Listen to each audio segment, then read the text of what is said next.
Assalamu alaikum va rahmatullohi barakatuh. Qadrli Facebook'dagi dunyoning har qaysi joylaridagi Uyg'ur tilini anglab tushunadigan, Uyg'urning o'tida kuyib suvida oqadigan qarindoshlar. Hammanglarning shu vaqti va bundan keyingi vaqti xayrli bo'lsin inshaalloh.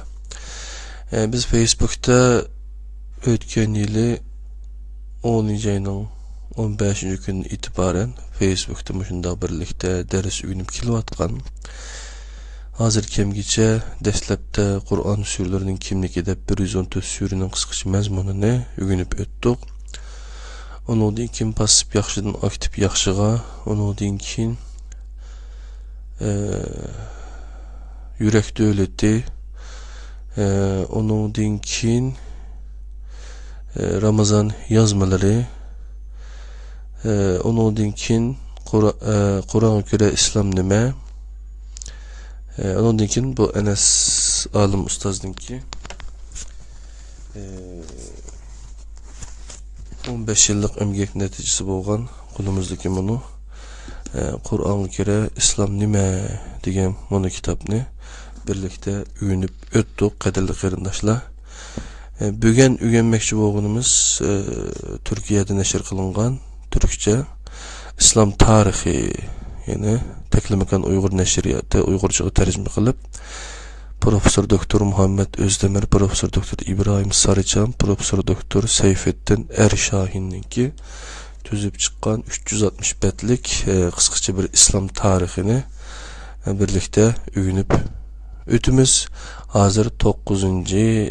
halkımız bolgan halkıda 4. bab Umeviler. Bununki Şərq Umeviləri 661 yıldan 750 yılgacha bo'lgan tarixni birlikte öğrenip ütümüz qadrli qarindoshlar.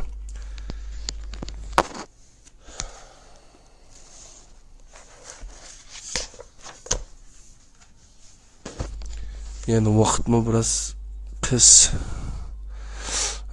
şunlaşqa 97. betimizden tatip öğünümüz bunu, yani 114. bet kiçikken 7 bet qana quluqimiz inşallah ekranda bo'lsa qadrli qarindoshlar. 4. bab Umeviler. Birinci Şərq Umeviləri 661 yıldan 750 yılgacha bo'lgan aralıq qurilishi. Ümevi devleti degan bu isim qurg'uvchisi Muaviya ibn Abu Sufyanning Bani Umayya cemaatiga mansub bo'lganligidan Umevi devleti deb atalgan. İslamdan ilgari Quraysh qo'shinining qo'mondonligini Bani Umayya, uningdan keyin uning naslidan kelganlar davomlashtirgan. Abu Sufyan ve oğlu Muaviya ko'p sonliq Umayya cemaati bilan birlikda Makkaning fathidan keyin musulmon bo'lgan. Peygamber aleyhisselam Umeyye oğullarına devletinin her qaysi rayonlarda valilik ve katiplik vazifesini bergen.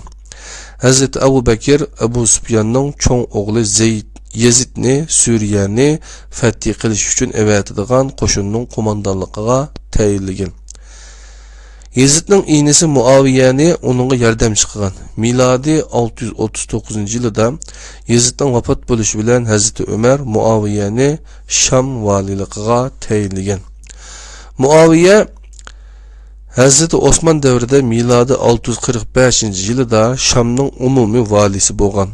Bu valilikni Hazreti Osman şehit bo'lgan qadar davomlashtirgan. Bu vaqt ichida Anatoliya tuproqlariga yoz va qish safarlari boshlagan. Kuchli bir armiya qurgan. Sham rayonida harbiy, siyosiy, iqtisodiy va ijtimoiy jihatdan asos o'rnatgan. Muaviya Hazreti Osmandan keyin xalifa saylangan Hazreti Ali'ni Umayya o'g'illariga o'xshash xalifa deb tanimay, onunğa bay'at qilmagan. Hazreti Osman'ның to'qini bo'lish salohiyati bilan uning qotillerini talab qilgan. Bu niyatini amalga oshirish uchun Sham xalqidan yordam talab qilgan. Bu vaqtda Umayya o'g'illarining bir qismi Hazreti Osman'ның qinini talab qilgan o'qituvchi kuchlar bilan birlashib Jamal voqeasida Hazreti Aliga qarshi urush qilgan. Jamal urushida g'alaba qilgan Hazreti Ali bilan uningga bay'at qilmagan Muaviya o'ttirisida Siffin urushi yuz bergan. Muaviya Misrdan boshlab Hazreti Aliga qaraydigan ba'zi muhim yerlarni Hazreti Alidan tortib olgan. Hazreti Alidan keyin xalifa saylangan Hazreti Hasan 6 oy xalifalik qilgandan keyin xalifalikdan voz kechib Muaviya bilan shartlik kelishim tuzgan. Bu ahvoldan keyin Muaviya islom dunyosining tamomini hokimiyati ostiga olgan. İslam tarixida Hazreti Hasanning xalifaligini Muaviyaga taslim qilgan 661-yil birlik yili Amul Jam'i deb atalgan. Bunun bilan 5 yildan beri ikki xil hokimiyat ostida boshqarilgan islom dunyosi Muaviyaning rahbarligida birlashgan. Muaviya davlatining qurilishi bilan Sham poytaxt qilingan.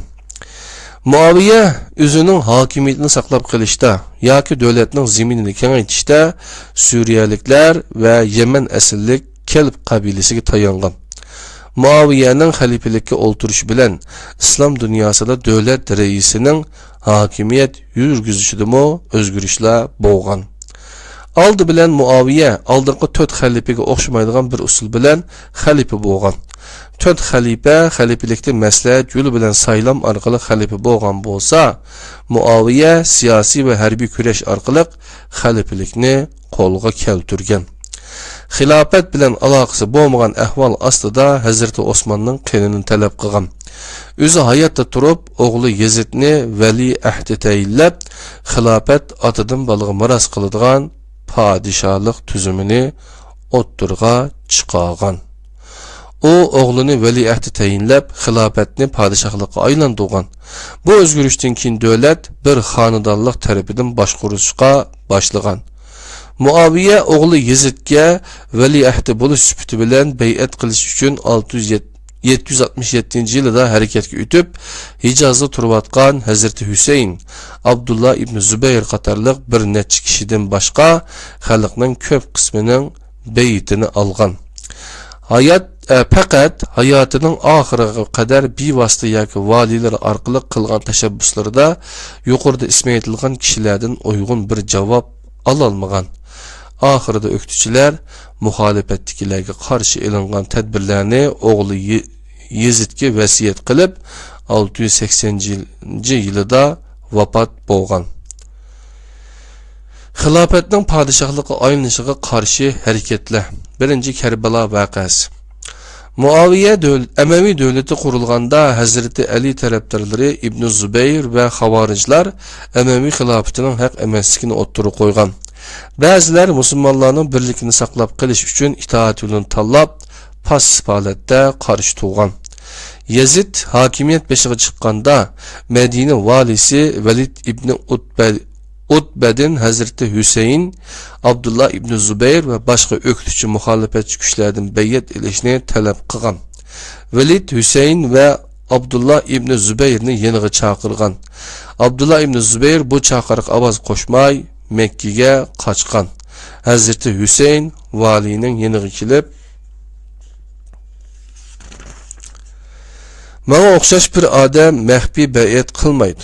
Senmi xalqning oldida oshkora qilinmagan bir bay'atga rozi bo'lmaysan" degan va aytib kelib xalqning oldida bay'at qiladiganligini aytgan.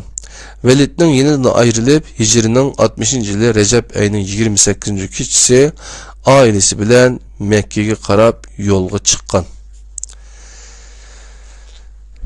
Hazreti Hüseyinning Yezidga bay'at qilmay Madinadan ayrilganligini xabar topgan kufaliklar uni xalifa qilish uchun maktub yozib, bir hay'at bilan avatgan. Bu ahvolda Hazreti Hüseyin Kufadagi ahvolni aniq uqish uchun tog'asining o'g'li Muslim ibn Aqilni Kufaga avatgan. Muslim ibn Aqil Kufada Hüseyinga vakolatan bay'at olgan.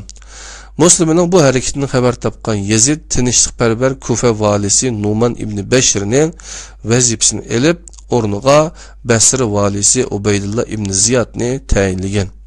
Yezid yangi validin Muslim ibn Aqilni shahardan chiqarishni yoki o'ltirishni buyurgan. Natijada Muslim ibn Aqil o'ltirilgan.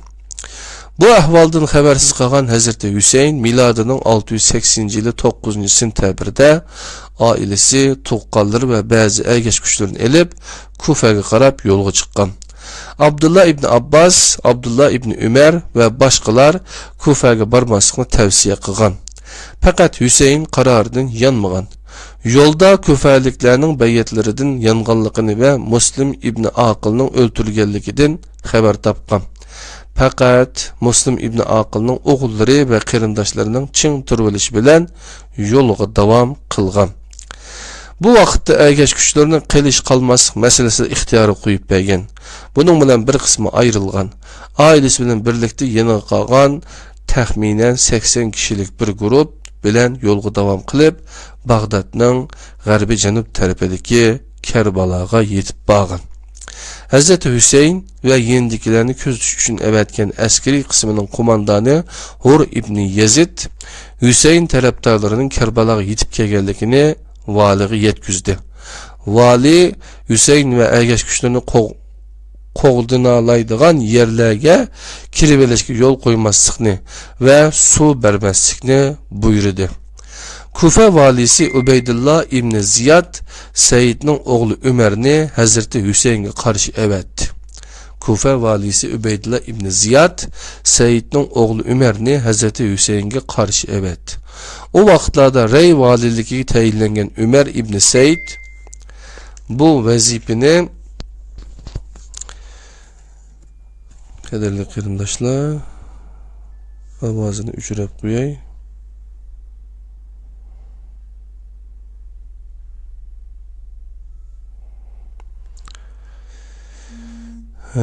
Bir qarindoshimiz bir kitap yozibmiş. Tamam.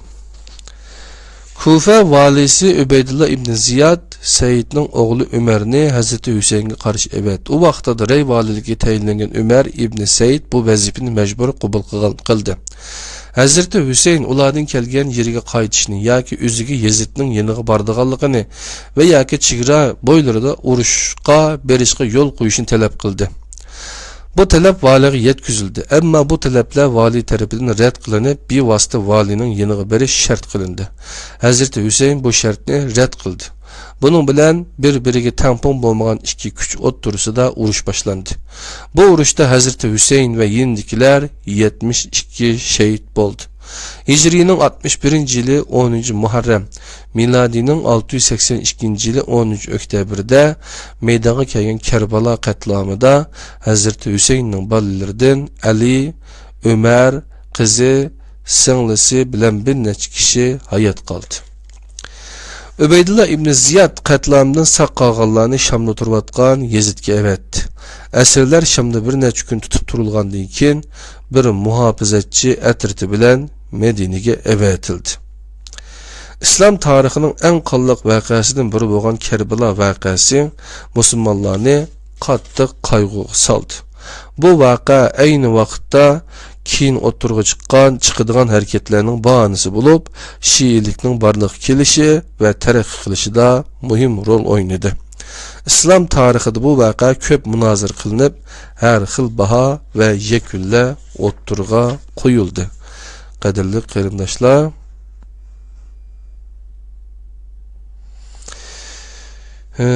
Karbalo voqeasi ichinishli bir voqea, lekin endi Abdullah ibn Zubayr voqeasini ko'rib o'tamiz. Abdullah ibn Zubayr ibn Avvamning o'g'lidir. Muaviya hayot vaqtida Yazidning vali ahdiligiga bay'at qilmagandek, xilofat taxtiga chiqqandan keyin uningga bay'at qilmay Makkaga qochgan. Karbalo voqeasidan keyin Yazidga qarshi kuchlarning doisiga aylangan. Yazid Karbalo voqeasidan keyin isyon qilgan Madinaliklarni bostirish uchun bir qo'shin evatgan. Bu qo'shin Harra urushida Umayyi hokimiyatiga qarshi isyon qilgan Madinaliklarni yengan. Bu qo'shin uningdan keyin Makkaga qarab yo'lga chiqqan. Qo'shin qo'mondonining yo'lda o'lishi bilan qo'mondonlikni Husayn ibn Numayr qo'lga olib Makkani Qurshavga olgan. 2 oyga yaqin davom qilgan Qurshav Yazidning o'lim xabarining kelishi bilan to'xtatilgan. Yazidning o'lganligini xabar topgan Abdullah ibn Zubayr o'zini xalifa deb jaka olgan. Suriyada Yazid o'lgandan keyin uning o'g'li Muaviyaga 2 oydan keyin Muaviyaning o'lishi bilan Marvan ibn Hakamga bay'at qilingan. Emevi hakimiyetide 2 xalifaning keyni-keyni vafot bo'lishi bilan o'ttirib chiqqan bo'shliqda Suriye atrofidagi ba'zi rayonlar Abdullah ibn Zubayrga bay'at qilishga tayyorlangan. Ammo Marvan ibn Hakam nihoyat qisqa vaqtdan keyin hakimiyetini asliga keltirgan. Marvandan keyin Emevi taxtiga o'g'li Abdülmelik chiqdi. O taxtga chiqqan chaqda Hijaz va Iroqqa Abdullah ibn Zubayr, Suriye, Misr va Falastinga Abdülmelik ibn Marvan hukm survatdi. İslam dunyosi ikkiga ayrıldı. Abdullah ibn Zubayr inisi Mus'abni Basraga vali tayin qildi. Mus'ab Abdullah ibn Zubayr'din Kufani tartib olgan ham Abdülmelik ibn Marvanga qarshi chiqqan Muxtar as-Saqafini 687 yılda məğlub qilib öldürdü. Abdülmelik ibn Marvan miladının 691 yılda Abdullah ibn Zubayr'nin Irak valisi Mus'ab ibn Zubayr'e qarşı qoşun emetdi. Bu qoşun bilan qilingan urushda Mus'ab yengilib vafot bo'ldi. Bunun bilan Hicazdan başqa bütün vilayetler Abdülmelik ibn Marvan'ın hakimiyeti ostiga o'tdi. Bununla ergişip 692 yılının başlarında Abdülmelik ibn Marvan Heccac ibn Yusuf as-Saqafini Abdullah ibn Zubayr'e qarşı evetdi. Heccac Mekke'ni qurshab olib, mençanaqlar bilan taş attı. 6 ayga qadar sürgen qorshav jarayonida musulmonlar qiyin ahvolda qoldi. Yemek içmekleri tügidi. Abdullah ibn Zubayr'nin ergeç güçleri onu terk qilishga başladı. Yanında nahayet az adamı kaldı. Abdullah annesi Esma binti Ebu Bekir'nin tavsiyesiga asasen teslim olmadı. Kahramanlarca uruşup şehit oldu. Miladının 692 yılı. Abdullah ibn Zubayr İslam dünyasının yarımına yakın kısmına 10 yıl halifelik kıldı. Qadirli qarindoshlar, bu shu voqelikni tasvirlaydigan bir ko'p qismli televiziya teatri var. İsmi nima desanglar? İsmi nimadi? Heccac to'g'rilikmi shu? Zalim Heccacni nurg'undan bildim. Shu to'g'riliq ishlangan film. Bunu Abdullah Yalqın qarindishimiz Misrda ko'rgan, shu Suriyada ko'rgan, shu tavsiya qilgan menga. Nihoyat yaxshi ishlangan bir film, ko'rib boqasizlar.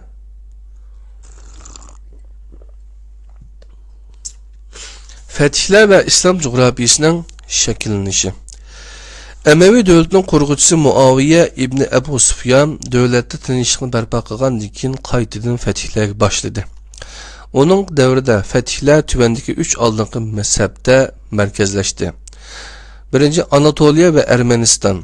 Suriye koşulları Vizantiya hakimiyetindeki Anatoliya ve Ermenistan etraflarına sefer başladı. Anatoliya'ya kılınan seferler yaz ve kış deb ayrılıp yılda 2 qatim elip verildi. Bu seferlerinin məqsədi Vizantiya'nın paytaxtı İstanbul idi. İstanbul'ni muhasirga elish Muaviye devrida başlandı. Anatoliya ve İstanbul'a karşı harbiy seferler Muaviye devrinin ahirgacha devam kıldı. Bu vaqtlarda Rudus ve bazı arallar fethi kılındı. Miyada bir resimni biripti, Asiya qit'asidagi fetihler deb bunu iniq ko'rolmaysizlar. Kitapni setib olib o'zinglar ko'rib boqasizlar.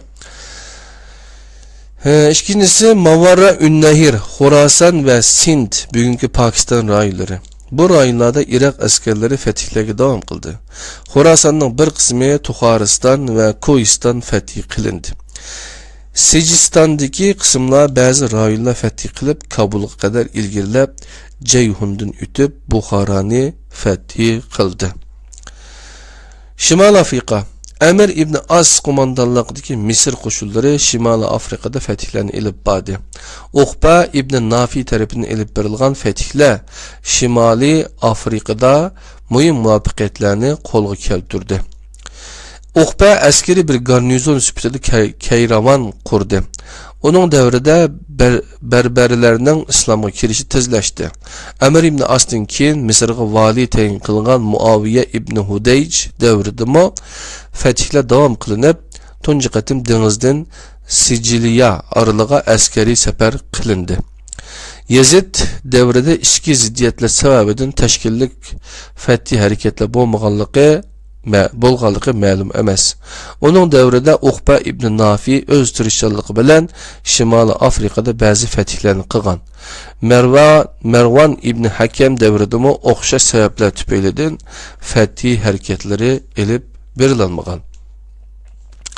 Abdülmelik ibn Marwan davrida Xorasan va Vizantiya tuproqlarida Shimoliy Afrikada ilgari fatih qilingan tuproqlarning burunqi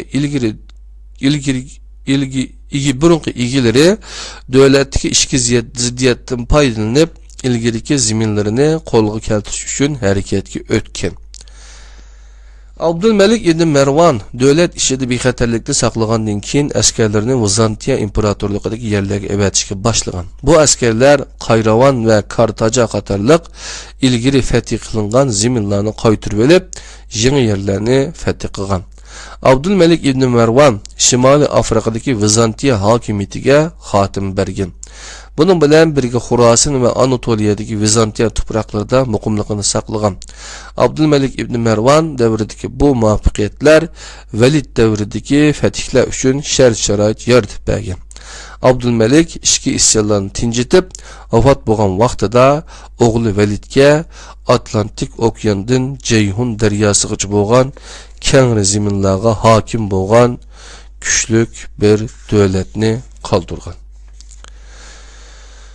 Abdülmelik devrida Sharq viloyatlarining umumiy valisi Hajjaj edi. Hajjaj Xorasan valiligiga tayinlagan Qutayba ibn Muslimni Turkistonni fatih qilishga buyurdi. Qutayba Türk Arab chegarasida bekitilgan Ceyhun daryosini o'tib, Mavara unnarigacha yetib bordi. Milodining 705-yili.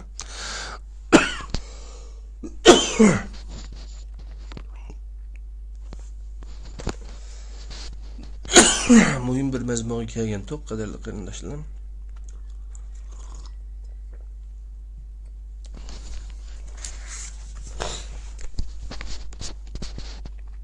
Qutayba qo'mondonligi Arab qo'shinlari bu tuproqlarda Beykent, Buxoro, Samarqand qatorliq Türk shaharlarini fatih qildi.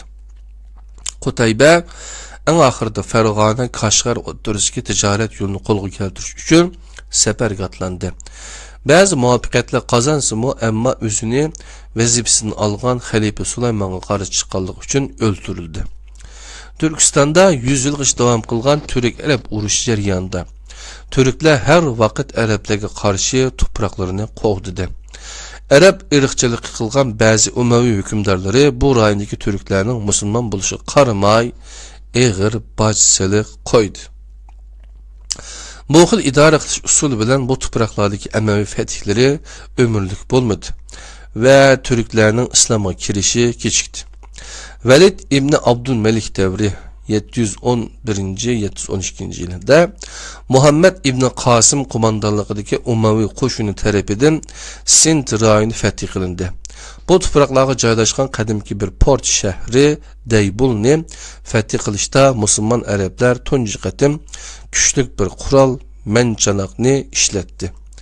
Shaharni fatih qilgandan keyin g'ayri musulmonlarga erkinlik berib, ular zimmiy sifatida himoya ostiga elindi.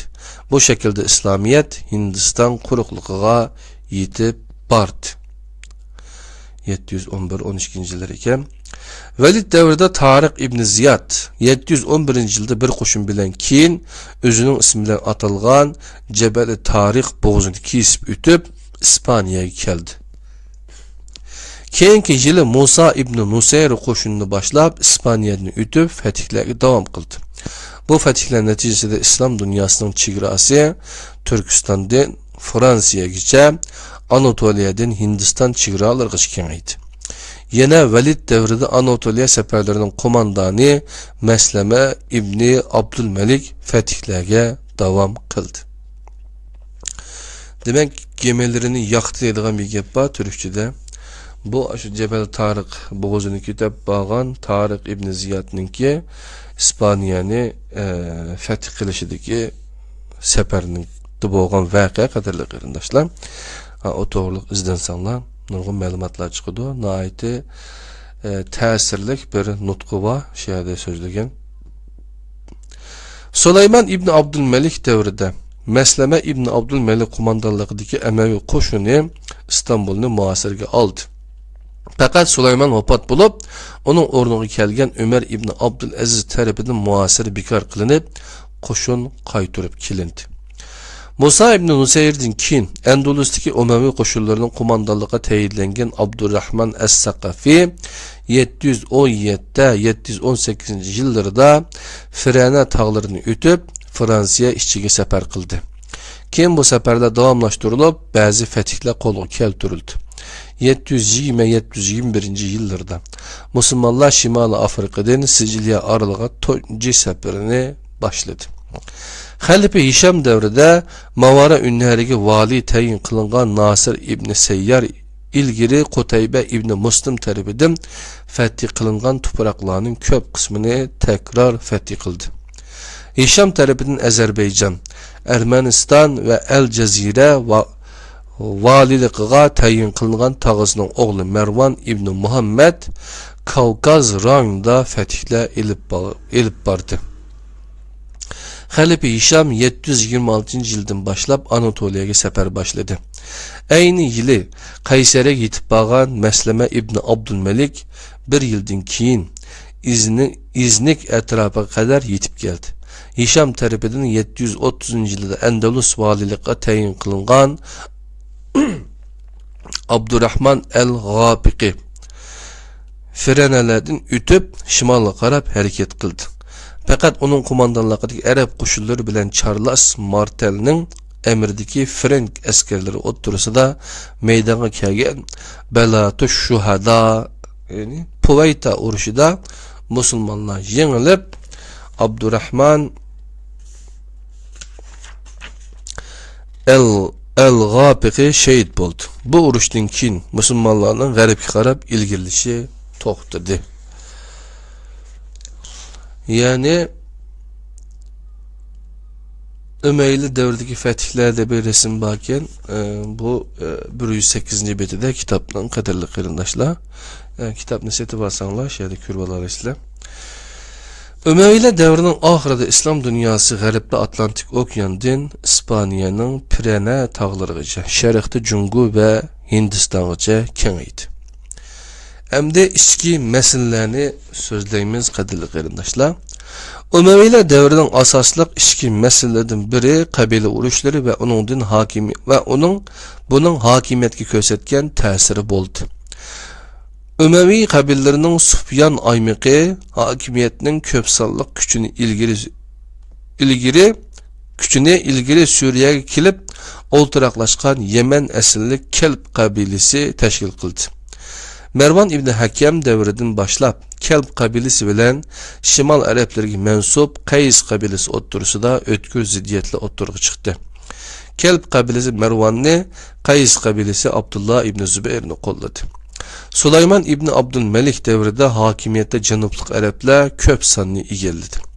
Bu halife devrinden başlap kabilelerden biri devlet reisinin yendi tuğsa karşı çıkan kabile her xil zulümlağa uçurdu. Ömer ibn Abdülaziz kabile oturusundaki uruş cidalini toxtutuşqa tirişdi. Yazid ibn Abdülmelik devrinde kabile oturusu ziddiyetle tekrar oturuğa çıkıp şimaldaki Araplarının iqtidarçılıqdaki devlet hakimiyeti yerlik kabilelerge besim kıldı. Yemenli kabilelerinin yardım bilen isyan qılğan Yazid ibn Muhallab öldürüldü. En ahırkı Emevi halifesi Mervan ibn Muhammed şimallık kabillerini idare kıldı. Umayyiler devrinin yeni bir içki meselesi qattiq öktücü muhalefetçi gruplardan birisini teşkil kılgan Hazreti Ali taraftarları ve Ehl-i Beyt hareketleridir. Xilafetning Hazreti Ali evladının haqqı işkellikini ta'kidlagan Ali taraftarları Muaviye ibn Ebu Sufyan devridan başlap Emevi devletiga qarşı qattiq qarşı ko'rsatish bilan isyan chiqargan.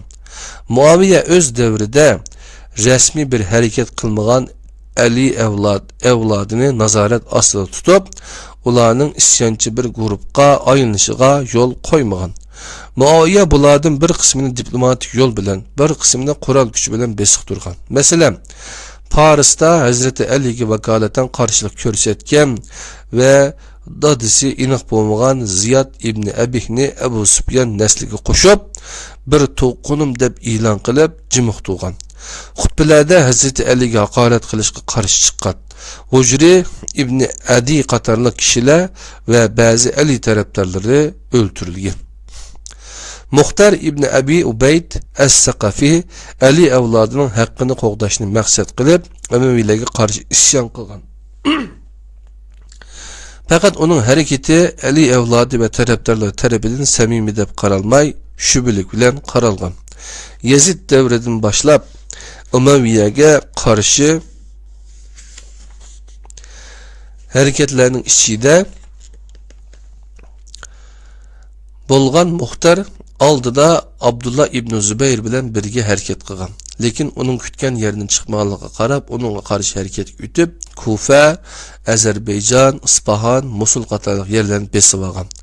Ayni vaqtda Amaviy xalifasi Abdulmalik Marvon uchun u tahdid bo'lishga boshlagan. Muxtar ibn Ubayd 687-yilda Mus'ab ibn Zubayr tarafidan o'ldirilgan. Amaviylar davrida Hazreti Hüseyin'nin nevresi Zeyd ibn Ali, Hisham ibn Abdülmelik devrede isyan kılgan ve öldürülgen. 740 yıl. Onundan keyin isyan kılgan oğlu Yahya ibn Zeyd mi dadısı bilen okşaş akıbetke uçurulgan. 743 yıl. Bu vaxtda isyan kılgan Cahfer ibn Abi Talib'nin nevlerinden Abdullah ibn Muaviya'mı besik turulup keyin öldürülgen. 746 yıl.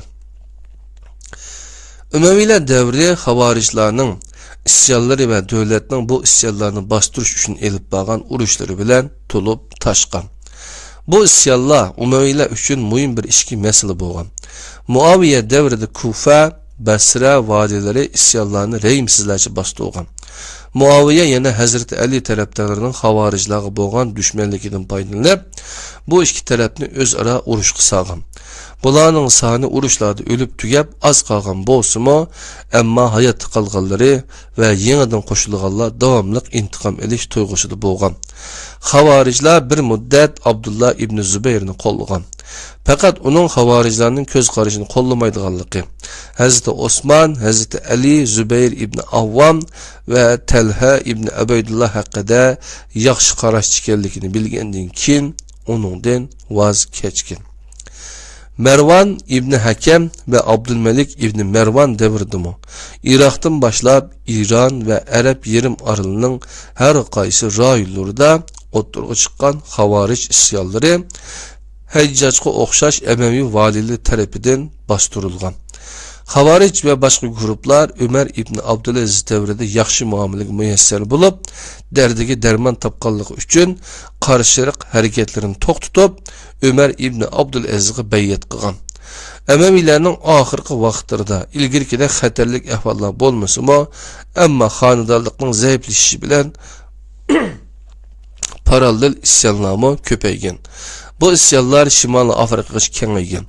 720 yılda başlangan Havaric isyanları 20 yıldan keyin kengayib, nayt xatarlik ahvolga kelgan. Havariclar bu davrda har xil firqalarga bo'lingan. Bazı meşhur kişiler ve kumandalarının isyanları Umayyalar devredeki işki meselelerge kirdi. Kaderli kardeşler, Umayyalar devri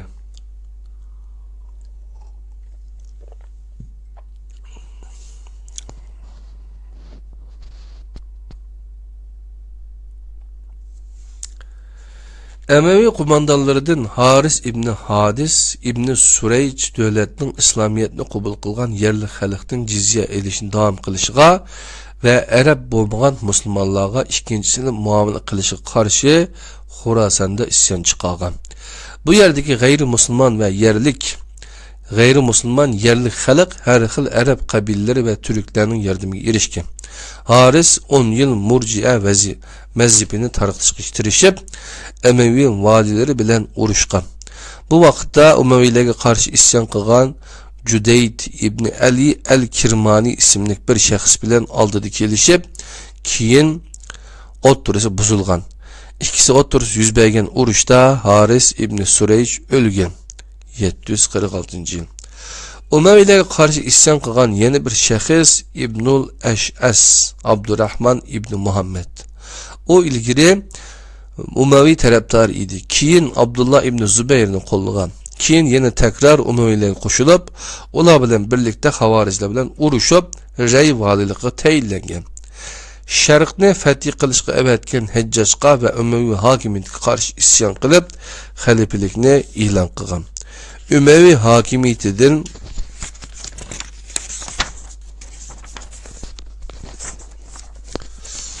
razı bo'lmagan bütün gruplarni etrafına toplagan. Hajjaj evetken qo'shinni yengib, Iroqqa kirib, Basra va Kufani olgan.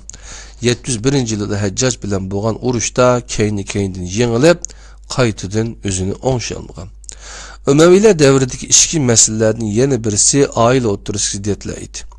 Vali ahdi bekitishni tanlash va qaror o'zgartishlar xonadon a'zolari o'rtasida har xil ziddiyatlarni keltirib chiqargan. Hatta aqibati o'lim bilan oxirlashgan ziddiyatlarni keltirib chiqargan. 2-Valid, 3-Yezid ibn Validning rahbarligidagi bir isyonda o'ldirilgan. 3-Yezidning o'rniga kelgan İbrahim ibn Valid onun xalifaligini e'tirof qilmagan Ozarbayjon valisi Mervan ibn Muhammad tarafidan taxtdan tushirilgan. Emevi ailesinin Süleyman ibn Hisham Mervan ibn Muhammed'e karşı isyan çıkargan. Hanedan mensuplar oturusu çıkan hasad, düşmanlık, vali ve kumandanlar oturusu da parçalanışını keltirip çıkargan. 5. küçük mezmun taşqi münasebetler. Ömeviler hakimiyet tikligende Sasani imparatorluğu yıkılıp bu devletinin tuproqlari Müslümanlarning hakimiyeti astiga o'tgan. Bunun neticesinde 4 xalifa davrida boshlangan Türk dunyosi va Berberiler bilan bo'lgan munosabatlar Umayyilar davrida kuchayib, bu ikki millat büyük nisbatda islomga kirgan. Bu vaqtda fatihlar Mavara-ün Nahir, Sind bugungi Pokiston, Andalus bugungi Ispaniyaga qadar yetib borgan. Devletinin çigrası Fransiya'dan Kavkaz ve Hindistan'gıcı kengaygan. Bunun fethi hareketleri ve Ömer ibn Abdülaziz'in tirikçilik kurulu boğan. Bu fetihlerinin Şimal Afrika'da Berberler bilen Orta Asya'da Türkler arasında İslamiyet'nin tez sürətli tarqılışına paydası boğan. Türkler ve Berberler keyinki vaxtlarda İslamiyet'nin tarqılışı ve İslam medeniyetinin şekillenişi de muhim töhbelerini qoşqan. Peygamber Aleyhisselam devrinde başlangan Vizantiya imperiyası bilen boğan münasibet 4 xalife devrinde mi davam qılgan.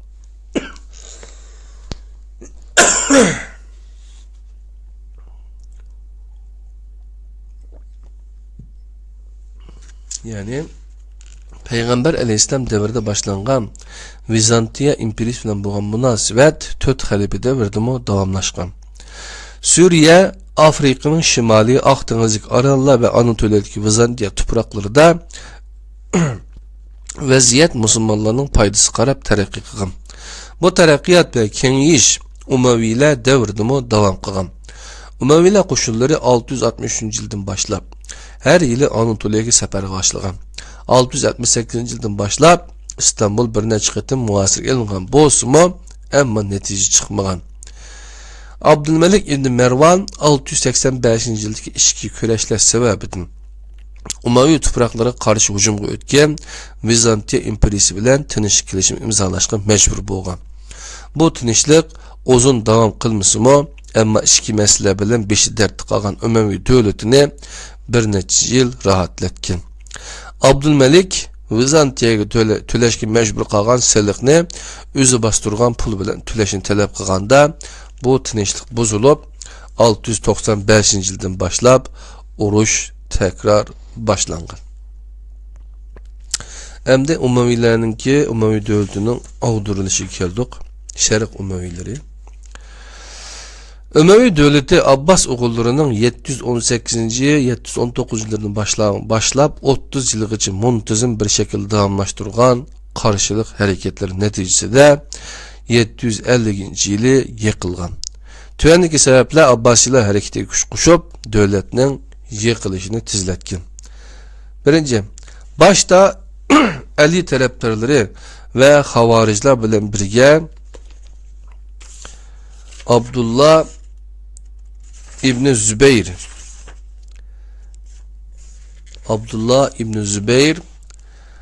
İbnül Eş'az, Haris İbni Sureyc, Yezid İbni Muhallab qatarlıqlarının isyanları devletinin küçüğünü acizlatkan.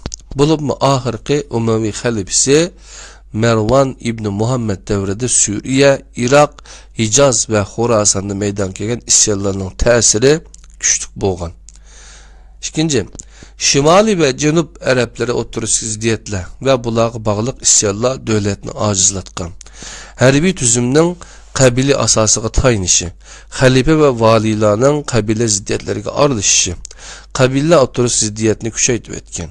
Ahirki Umevi halifesinin şimaldaki Araplarga taynışı, bunun qarab Cenupluk Araplarının devletine karşı çıkışı, devletinin yıkılışını tizletken. Üçüncü, Umevi halifelerinin köp kısmının dini hayatın yirak buluşunu karşı güçler davamlıq gün tertibki koygan. Halifelerinin oyun tamaşağı yerismen buluşu bilen devletin işlerini əstaylı kılmağanlık, xanıdarlık arasındaki ziddiyetli qatarlıq amillar devletinin yıkılışıga sebep boğan. En ahirki Umevi halifesi Mervan İbni Muhammed Suriye, Irak, Hicaz'da meydan kelgen isyanlarını bastırışta, bastırışqa tirişvatqanda Abbasiler hareketi texmi tizleşken. Abbas oğulları tarafından hareketinin beşiği keltirilgen Ebu Muslim Horasan'da yaşavatkan bulup, xalqlarının bulup mu mevalilerinin yardımını kolgu keltirgen. Ebu Muslim Horasani 747 yılında hareketini başlap, Emevi koşununu yenip Irak'a kadar ilgiligen. 749 yılı Kufa'nı tartıp algan. Bu vaxtda ilgili buya kelgen Abbas ailesinin Ebu Abbas üzünü halip edip cakalıgan. Abbas ailesi ve taraftarları devletinin hem yerini kolgu keltirgen. En ahirki Umevi halifesi Mervan İbni Muhammed Ebu Abbas'ın tağası Abdullah İbni Ali rehberliğindeki Abbas koşunu bilen Zab suyu yenidi kılıngan uruştu yenilip Suriye arqılıq Mısır'a kaçkan. Mervan keyin tutulup öldürülgen. Bunun bilen Şərq Umevi xandallık ağdırılıp taşlangan. 750. yılı ken ağdırılgan yılisi. Qadirli qerindaşlar, emdi Garip Endulus Umevileri diyen mezmunni onu yeni bir halka koyup koyumuz. Bu mu 115. bettin 122. betkiç boğan mezmunlahken onundaki yeni bir halkımızda Abbasiler halifeliği ütümüz. Abbasiler devleti halifeliği. Qadirli qerindaşlar, İslam tarihi degen bunu kitaptın birlikte ügendik. Onun aldıda Kur'an-ı Kerim ve izahlıq tercümesi de Enes Alim Ustazdın ki bunu 15 yıllık emgek neticesi olgan Kur'an-ı Kerim'nin ki yakın zaman Uygur tarihindeki 3. tercümesi. Bunu birlikte ügünüp ötkendik qadirli qerindaşlar. Şu tercümini okumakçı bolğanlar eğer dünyanın hakkında yerde olsa $10 poçta hakkını üyetip berse bunu kitapın birlikte hediye kılıp Kur'an'ı sizge haksız birimiz faqatlam poçta hakkını öteysiz. Onun başka biraz nimelerim var, çıkımlarım var. Şunu olan bir $10'ın şeye işletimiz qadirli qerindaşlar. Kur'an-ı Kerim'nin izahlı tercümesi ve Kur'an'a göre İslam nime degen bunu kitap sizin kolunuzda buludu. Eğer bu kitapın ki xanzuçunu okuyman deseniz, xanzuman qerindaşlarga tavsiye. Onundan başka eğer Türkçesini okuyman deseniz, Türkçesi mi kolumuzda turuptu. Onu birlikte ivetip birimiz. Eğer siz Avrupa ya Amerika'da bulup men bunu İngilizce okuyay deseniz mi, İngilizcesini mi sizge ivetip bireleyimiz qadirli qerindaşlar. Hem şu Abbasiler, Umeviler devrini texmi yaxşı düşünüş üçün qadirli qerindaşlar, imamlar ve sultanlar diye bunu kitap ne biz Batur bilan ikkimiz tarjima qilgan. Bu kitobdan 100 dani bostırgan. Buningdan bir 50-60 dani bor qo'limizda. Bu kitobni sizlarga kuchli tavsiya qilamiz. Inshaalloh buning bir kirish so'zini o'qiyman yaqinda. Onundan başqa Qadar risolasi degan Hasan al-Basrininki o'sha vaqtlarda yashagan olim. Onunki şu Hajjaj orqali nimaga yozgan, Marvonga yozgan nima Qadar risolasi ning teksti va uning tarjimasi, onunkin ustoz Mustafa Aslam o'g'lininki sharhisi va bu kitobni Finlandiyadagi Hitaxun akimiz tarjima qilgan. Onundan başqa turmuşning muhim savodlari va saboqlari degan kitobni inshaalloh Erkin Sidiq akimizning kitobi 7-kitobi. Buni sizlar bilan birlikda dars qilishni o'ylashyapmiz inshaalloh. Buningmi Allah subhanahu taala kuch qudrat bersa, buningmi 360 betlik bir kitap. Onu inşallah 40 ders qilib tugutish ehtimolligimiz to'limi yuqori.